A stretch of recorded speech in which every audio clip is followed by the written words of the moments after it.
Today I'm going to show you how I make chickpea pancakes, or sometimes we call them chickpea flatbread. And this is just a really easy thing to throw together. I buy the chickpea flour on Amazon. So let's get started. So the things we'll need are just some kind of a measuring cup and a bowl to mix it in. I like to use this because I can pour the batter directly out of here. Measuring cup, I usually do 1 cup worth of flour at a time, so that's what I'll do today. And then I have a couple of non-stick pans and a couple different whisks just to see what fits in the nooks and crannies here. And then a what do you call this? Silicone spatula. And then just some chickpea flour, which I get on Amazon. I just buy the cheapest one, really, whatever's available. It's not very expensive, and I use it in various baked things, but especially just in these easy flatbreads. So the first thing I'm going to do is just measure out 1 cup of flour. I will kind of level it off a little bit. But 1 cup of this flour. I have heard you can also do this with all different bean flours. I have tried it before with red lentils that I soaked and then blended up in the Instapot, and that did work pretty well. But my kids didn't love the taste of it. They like this taste better, especially my youngest. So 1 cup of flour, and then I'm gonna add to that 1 cup of water.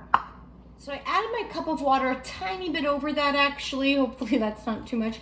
And then I have to whisk it to death because you'll see it's like very lumpy, and you really want to work out all those lumps and mix the flour and the water together really, really well. Get all the nooks and crannies. I like doing this measuring cup. Maybe might be better to do it in a round bowl. I don't know. But this is kind of what I've always done. I like that you can pour it right out of here more easily than I find you can in a bowl, but sometimes I do different things. So I'm gonna make sure this is super well incorporated. It will be a very runny batter. And what we're gonna do is you're supposed to let this stand for like at least 15 minutes. Apparently you can leave it for a really long time, like even overnight, and sort of, I guess, let it get into its early stages of a ferment. I've never done that. I don't have patience for it, and also some of the fermenting stuff kind of makes me a little leery. I feel like I'd mess it up, or I don't know. So I don't do that. I just let it sit for maybe 15 minutes. So in the meantime, I'm going to preheat these pans for a couple of minutes each to about medium high. You'll have to play around with what works for your stove. Similar to pancakes in that you don't want it to be so hot that it like burns before it cooks, but too low and it just kind of dries out and cracks. Now, these are sometimes finicky. You have to play around with what works for you. I haven't made these in a little while, so we'll see how this goes today. But I found there was a time when I made them like almost every day when I was nursing my kids. I really craved these. So I think because they have a lot of protein and they're just more energy dense. So I would eat them every day, cook them up every day, and I got really good at making the perfect chickpea pancakes. So it takes some practice. If you find you like the taste, but they don't turn out perfectly the first time, give it another go, because you'll hone your methods, just like pancake making. So see, I've basically filled out the bottom.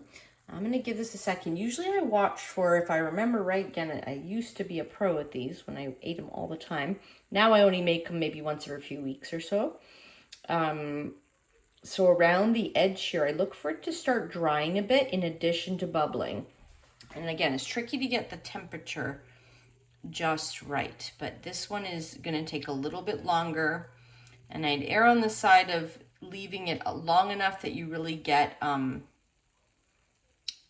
kind of dry edge. It makes it a lot easier to flip. I think I'm always impatient with them, and then they fall apart. Let's just see if we get any kind of already they are lifting a little.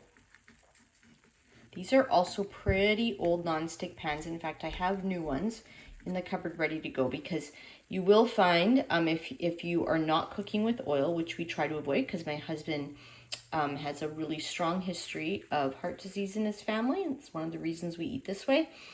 He already had high cholesterol, quite high at age 30. So that's one reason we switched years and years ago in 2009. So we avoid oil in general in our cooking at home.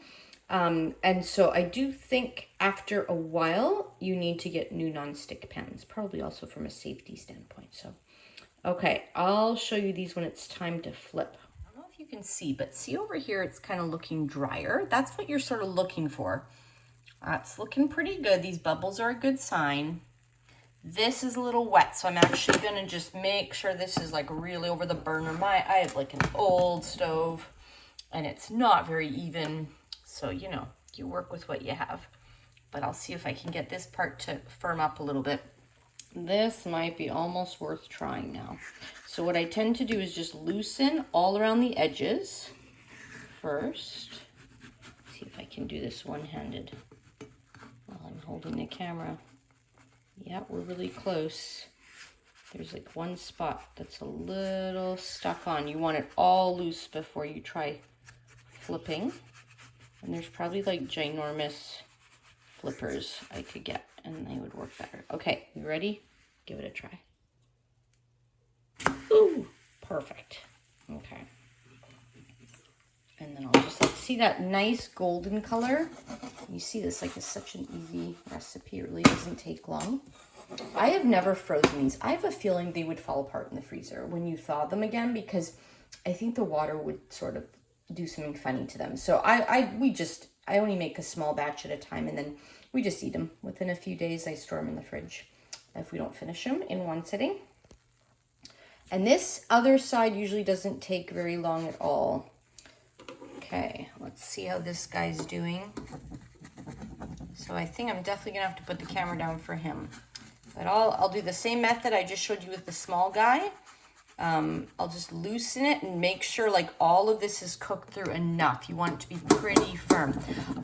Sometimes I would make a double batch in the days when I ate these all the time, because I didn't want to have to do them every day. So sometimes I made like a few days worth.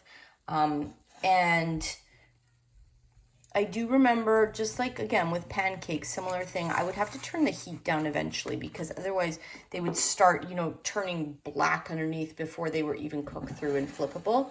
So you just have to adjust the heat. Again, very, very similar to like kind of the fine art of making pancakes. Okay, well, back when this guy's flipped. Oh man, it worked. Yay. This is like perfectly how I like it. Just a little golden brown, delicious. And this guy's probably almost done. I don't like them like super overcooked. So let me just see. Clear spot here. Sorry for the crashing and jiggling. I'm gonna flip them again just so I can see. Yup, perfect. See that little bit golden brown, both sides cooked, but not like totally dried out and yucky. Okay.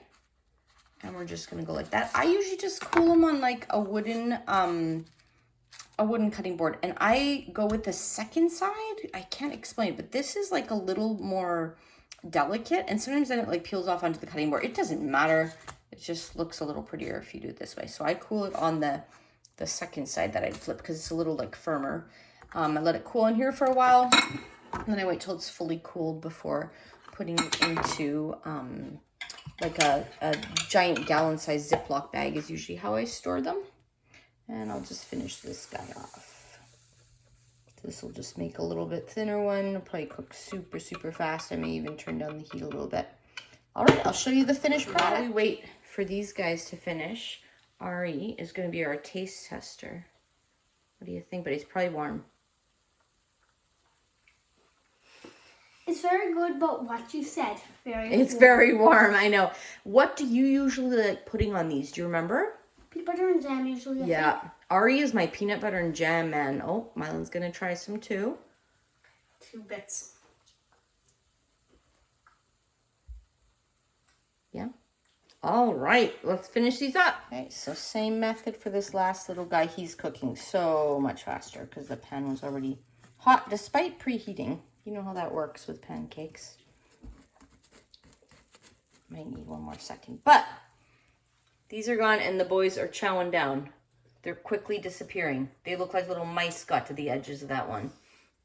But the little mice the little mice are named Mylan and Ari somehow, huh? Well, there was a mouse. He tore apart Dad's handkerchief. Okay. All right. We Bye-bye. hope everyone found this video helpful. Let's see if we can flip this guy. And if you did, there we go, beautiful, lovely. Please like and subscribe and consider commenting below, especially if you've made any other types of like just these 2-ingredient flatbreads. I kind of want to try one out of oat flour because I think that could be really nice and easy and delicious. So, see you in the next video.